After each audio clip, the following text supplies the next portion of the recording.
Hello, welcome back to my channel. আশা করছি তোমরা সবাই খুব ভালো আছো, সুস্থ আছো।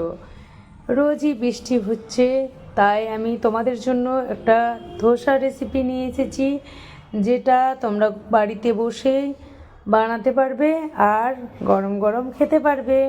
তো এর জন্য আমি এখানে নিয়েছি 2 বাটি চাল, মোটা চাল, আর নিয়েছি হাফ বাটি বিউলির ডাল, 1 বাটি জিরে, আর নিয়েছি 1 চামচ মেথি দানা।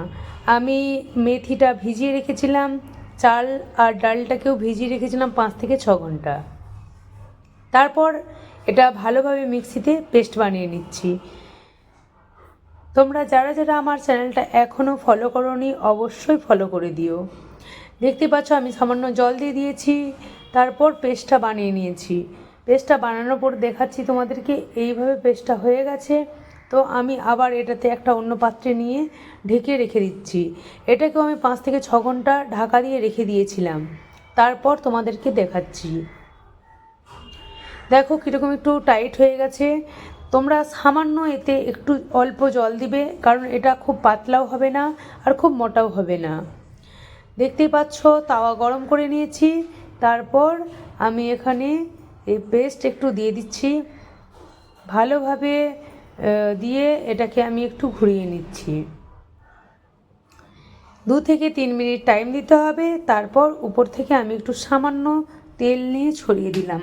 তোমরা এর বদলে ঘিও ইউজ করতে পারো। তো আমি এখানে ঘি দিইনি, আমি এখানে রিফাইন অয়েল ইউজ করেছি। তারপর তোমরা এর উপর দিয়ে উল্টে নেবে, উল্টে নিলেই হয়ে গেল ধোসা। তো তোমরা গরম গরম আলুর দমের সাথে এটা খেতে পারো, খুব সুন্দর লাগবে। তারপর আমাকে একটা কমেন্টে জানাও কেমন হয়েছে রেসিপিটা। অন্য রেসিপি নিয়ে আবার দেখা হবে তোমাদের সাথে। আজকের মতো এখানেই, টাটা। সবাই খুব ভালো থেকো, সুস্থ থেকো, আর আমার অবশ্যই কমেন্টে জানাবে কেমন হয়েছে। তারপর তোমাদের সাথে আবার দেখা হবে।